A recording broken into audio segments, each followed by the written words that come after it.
Well, let's go and get into our top 25. Tim, I'm going to start with you. Go and pull up your top 25. Tell me what you got here. All right, so obviously straight up, no, Ohio State, Indiana, Texas A&M, not deviating there. Then this is where kind of you can argue it went off the rail. Not terribly, but a little bit. Where I got Ole Miss at 5, Oklahoma at 6, Texas Tech at 7, Bama at 8, Notre Dame at 9. Now, you're going to say to me, well, wait a minute, where's Oregon? Well, it's funny you should ask, because Oregon is number 11 on my list. And again, great. They're a good football team. I'm not going to deny it. But you know what? If I were to use the rules and the model that the College Football Playoff Committee used, because they love talking out of both sides of their mouth, if I'm going to use the rules that they used, I am dinging them massively for that Penn State victory. Because they dinging them for victory? Yeah. Again, did you not listen to what Hunter Yurachek said? More focus. I get he was talking, at least the way I interpret it, as who you lose to, and like that holds more weight than it used to. Not necessarily your victories or margin of wins against teams that ended up being terrible late in the year. Yeah, well, again, they are floating with the boat. Like they have no idea what they're talking about. The fact that hey, I don't blame them for this, but the fact that Notre Dame is ranked ahead of Bama, why? That's weird. Yeah. Yeah. Like, and again, Notre Dame is also ranked ahead of Miami. But where's BYU? BYU technically has one loss, but they're they have 11th. Miami. Or are you talking about BYU? I'm sorry. My bad. No. Yeah. I said Notre Dame is ranked ahead of Miami. Right. And then I followed that up with BYU, who has one loss. So, again, and then, like I said, when I go back and look at Oregon's schedule, okay, yeah, Penn State was ranked 3rd, but then they just fell off a cliff. So with James Franklin, and then they got killed at home versus Indiana, 30-20, and then they snuck by Iowa in Iowa, 18-16. They couldn't score. And listen, I say this all the time. Iowa is a defensive team and a trenches team, always. They don't have skill positions. They are built in the trenches. That's how they beat you. And, Oregon was able to sneak by, but am I, quote-unquote, impressed? No, and this goes back to what I said at the very start of the year. I am basing everything. I am basing my decisions based on the logo on the side of the helmet. When it comes to teams like Oregon, I mean, listen, they're a good team. Not going to deny that. This doesn't mean that they're terrible and that they're out of the top, 12. They're 12, like they're 11. So, that to me, it's just, listen, I like Notre Dame. I like Alabama. I had Alabama ranked ahead of Notre Dame just because of what they did in the SEC. And now, again, Oregon at 11, Georgia Tech at 12. Georgia Tech is, I'm just pulling my thing up here. Georgia Tech's got one loss. Miami's got 2. I got to, give Georgia Tech the nod as in terms of penciling in the ACC champion there. So they're at 12. Michigan, I got a 13 after their win versus Northwestern. USC, again, they are going to be playing a very tough matchup. Miami is at 15, going against Virginia Tech. And then I've got BYU 16. Texas. You've got BYU at 16 too? Yeah, I do. Go ahead. Mm-hmm. This is Arthur. These are my tiers. This is my top 25. Yeah, there you go. Let the man finish. Mute your mic. These are my top 25. You get your own top 25. All right. Texas, I dropped to 17 after losing to Oklahoma. Good game, but Texas got killed by Georgia. Excuse me. I combined Oklahoma and Alabama there. And then Utah at 18. Tennessee at 19. They're probably going to drop out of the top 25 after this Saturday. And Missouri at number 20, going against number 8 Oklahoma. They can really stir some stuff up this week. And then to round off top 25, Virginia's on a bye, sitting at 9-2. Then I've got Navy over everybody else because, come on, Navy is 8-2. They are currently number 1 in the American Conference. So if we're going to keep everything in line, Navy should be far ahead of Tulane. It's not even funny. Then I got Houston, SMU, and James Madison. Oh, did I have Tulane? Did I add? I think you did have Tulane. Oh, did I? All right. Well, I might have updated it after I sent it to you. Then no, it's all good. It's all good. I had James Madison at number 25, sitting at 9-1. Otherwise, that's my top 25. So, what do you got to say, boys? I think Arthur has a lot to say. I'm going to give him the floor. He laughed so hard he's frozen again. He's gone. Oh, that's perfect. That's like thumbnail worthy right there. That is fantastic. If we get him back, give him an opportunity to return. Okay, I think we got you back, Arthur. Oh my goodness, that was hang on. Oh no, I did James Madison in here. Bryson. Oh, okay, my bad then. That's my bad. My bad then. Doc the host. I'll tell you this. I'll say when you initially sent me, because I made the graphics and you could see there because I botched the number 25 spot there, and I apologize for that. But when you sent me the 10, I was like, look there. I was like, okay. I was like, did he forget about Oregon? Now, then I saw Oregon. I was like, holy crap, he really does not buy the Oregon Ducks right now. So listen, you're going off a certain criteria that the committee is going off of. So at least you're going off of what the committee's saying. So I respect it. It's the committee who's not terribly consistent. Again, I am taking what the committee's saying. I'm also implementing the fact that I'm going off of what I see. Sure. You know, and when you're and again, I understand you play the teams that are in front of you. Not gonna sit there and argue with that. But again, with what I see out of Oregon, I like them. I think they're a good team. I think they're a college football playoff team. No two ways about it. But if I want to compare them to Oklahoma and what they did against Alabama, I want to compare them against Alabama and what they've done all season. You know, yeah, they lost to Oklahoma this week, but they could have won that game. Sure. You know? And then in Notre Dame, yeah, all right, maybe you could convince me that Oregon is in front of Notre Dame, but I don't like. I just think what Notre Dame has done and how they have adjusted to the 0-2 stat. You know, they murdered Pittsburgh last Saturday. Yeah. So I don't know. I'm just looking at it going, listen, I like Oregon. You know, they're a good team, but are we basing their top 10-ness based on how they're playing, or are we basing it off the logo?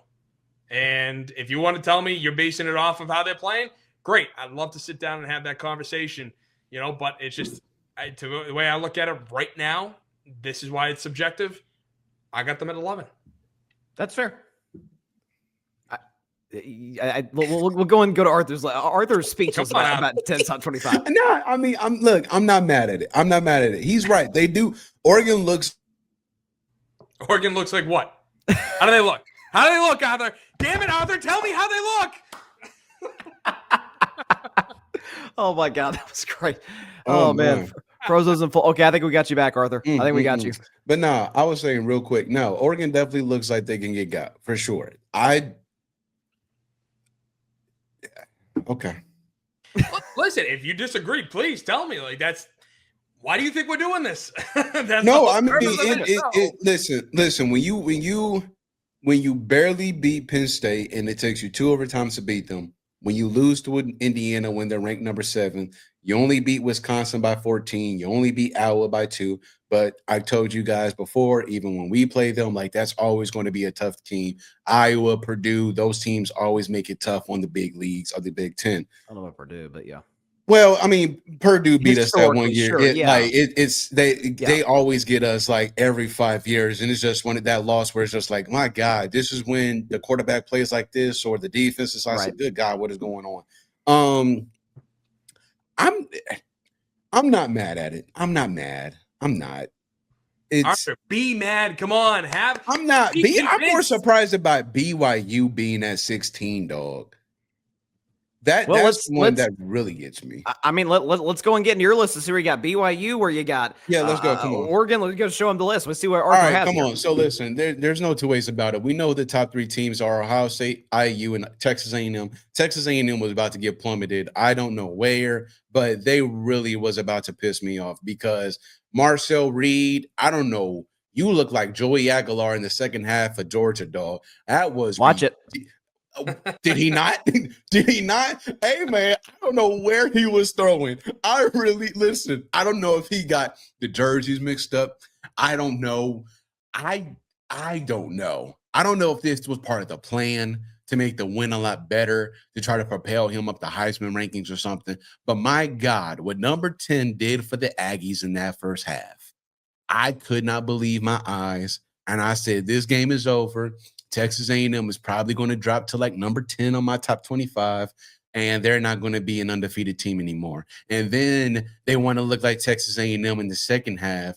And then you got Marcel Reed going post game afterwards on social media talking about, I'm sorry about that first half. Yeah, I would be too. Okay, I would be too. We have Georgia at number 4 and Ole Miss at number 5. Ole Miss, enjoy it because it looks like your coach is leaving as the day goes on. And I feel bad for y'all because y'all had a hell of a season, right? You still have a season to go play after he leaves, but after he possibly leaves, but it sucks. It really does. And I'm having y'all's funeral early because I don't see y'all doing much of anything after he leaves. I'm not going to lie. Texas A&M at 6 and Oregon at 7. Listen, Oregon definitely can get got this year. Not saying they can't. I'm saying having them outside of the top 10 is still a little bit wild to me. I'm not going to lie to you. I have Oklahoma at 8 and I have Notre Dame at 9. Now, listen, both of you said, how is Notre Dame over Alabama? For me, I really take that Oklahoma loss like bad. Notre Dame first only 2 losses was at the beginning of the year. Freshman quarterback, that's what I really put that on. And then we always talk about it. They had a chance to beat Texas A&M if the referees don't screw them over. That's what I look at. Alabama, dog. Y'all, I thought Oklahoma shit the bed. I really thought when they were down, Oklahoma shit the bed. I was like, okay, Alabama just has to take care of the ball, take care of the clock. This game is over. And then they let them go up 23-21. I thought, wow, okay, so that happened. Are you guys going to be able to answer back and do something about it? And the answer is no. Both defenses played lights out, but Oklahoma stepped up when they really needed to and was able to get the W against Alabama. That's what I put it on. Right. That's what I put it on. So going on to number 11, I have BYU right outside of that top 10, and I got Miami rounding out the top 12. I got Utah and Vanderbilt at my 13 and 14. USC, I love what they're doing at 15. And man, if they're able to beat Oregon, oh my goodness. Oh my goodness. I might just have them jump up to 12. I'm not going to lie to you. I don't care what Vanderbilt, Utah, Miami, and BYU. If USC somehow beats Oregon, then I'll be on Tim's side, and I'll gladly drop Oregon out of my top 10. I'll probably mess around and drop them out of my top 12. But again, having Oregon outside of my top 10 right now, even though they look like they can definitely get got, I can't do. Georgia Tech at 16, Michigan at 17, and Texas at 18. Arch Manning, dog, listen, Sarkisian, again, you should have talked about y'all having 4 losses up on that pedestal or on that platform because, dude, there's no way in the world you're beating the Aggies. I'm sorry. I don't care if it's at Texas Longhorn Stadium and Matthew McConaughey is going to be there and his nice little Texas Longhorn colored jacket with his cowboy hat on and his nice old cowboy boots. Look, I do not care. Y'all are not being Texas A&M. It's not happening. Y'all are not going to make the college football playoff, even with 4 losses. I don't care how much money y'all bring in. If y'all even sniff that 12th spot, I'm going to be pissed for every college football fan out there. I got Virginia at number 19, and I got Joey Aguilar and the Tennessee Volunteers at number 20. At number 21, I got Illinois. Missouri, I got at 22. Again, man, I don't know why we talking about Missouri Tigers as one of the top whatever in the SEC, but hey, I'm gonna let y'all have it. I got Houston at 23, I got Tulane at 24, and I got Arizona State at number 25. And I'm not gonna lie, Bryson. Y'all better win. Y'all better win this weekend. I swear to God, y'all better win this weekend. Cause dude, hey, I'm of the same mindset, man. That 26 spot is calling Tennessee's name. 26. That'll be generous, Arthur. If we lose to Florida, oh my gosh. I hope we're 26. So let's just get to my top 25 because I got a lot to say on the view. Go and put up the list here. Yeah, again, top three. I don't know how you can make a case for anybody else other than these teams in this order. Defending champion Buckeyes 1, Indiana 2, A&M number 3. That game against South Carolina. I'm watching that first half and I'm thinking, this is the South Carolina that I said in the preseason. They're going to be a college football playoff team. This is Lenore Sellers doing his thing. And of course, it ends up being a disaster. You got what's my man's name? Beamer talking trash to the fans at halftime, and then when it's all said and done, tail tucked between the legs, and it's a sad walk to the tunnel for the South Carolina Gamecocks, who blow a 27-point lead in the second half. Great second half by Marcel Reed. He is absolutely a Heisman contender. Certainly not the front runner. I still think that is Fernando Mendoza. Georgia Bulldogs 4. You want to talk about that was the first time this season where you look back and you look up and you say, Georgia's had the defense struggled against my Vols back in week 3, and they struggled to beat Florida, and they had some moments against Auburn where they didn't look very good. That when they lost to Alabama, this was the first time it's like that is the Georgia Bulldogs. That is a Kirby Smart defense, absolutely suffocating Texas's offense in the second half, going for the onside kick. Georgia, a true contender once again. They've got their aura back. I've got Oregon number 5. Again, I think this is a team that is capable of going on a deep postseason run.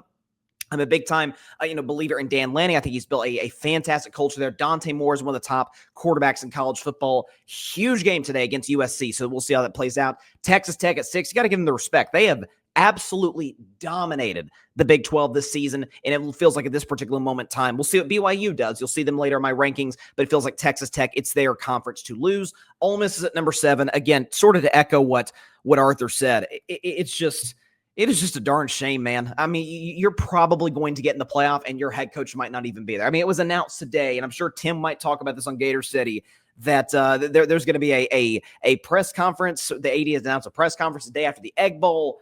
Who knows what's going to happen? Oklahoma at a big-time W on the road against the Alabama Crimson Tide. Incredible stuff going on their defense. Again, holding Alabama's offense to 21, just like you'd held Tennessee's offense to 27, which is well below Tennessee's average. Oklahoma, one of the best defenses in the country. John Mateer making plays when he needs to. Notre Dame at 10. Again, I've also got Notre Dame over Alabama. I think it's simply a matter of, okay, you've been hotter as of late. I've seen more consistency from your offense. Ty Simpson has been is a little shaky as of late. There was a moment in time on this show we were discussing, could it be that Heisman contender? He's kind of fallen out of that discussion in recent weeks, whereas Jeremiah Love, running back for the Notre Dame Fighting Irish, has been absolutely elevating himself in that discussion. Personally, I have him right behind Fernando Mendoza at that number 2 spot for Heisman. Notre Dame followed by the Crimson Tide. BYU at number 11. Again, they've only got one loss. They still control their own fate to get to the college football playoff as the Big 12 champion. A potential, semifinal game, or not semifinal game, a Big 12 title game between Texas Tech, BYU from Jerry World. Hey, sign me up. I'm excited for that. USC at number 12. I'm hyped for this game today featuring USC and Oregon. That is kind of going to be the true test. This is an opportunity for Lincoln Riley to say, you know what?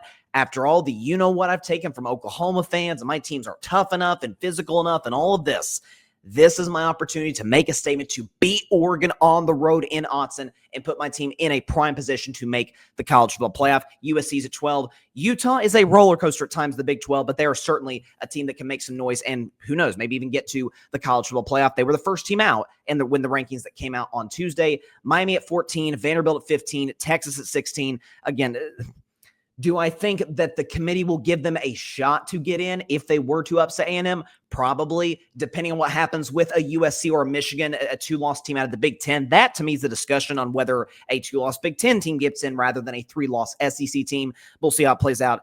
I was not impressed by Georgia Tech in their recent game against Boston College. 1-win Boston College, and you survived by the skin of your teeth. And nobody exactly look at the ACC as a gauntlet right now. They've got one team in, and that's just by virtue of having a conference leader in Miami. Michigan at number 18.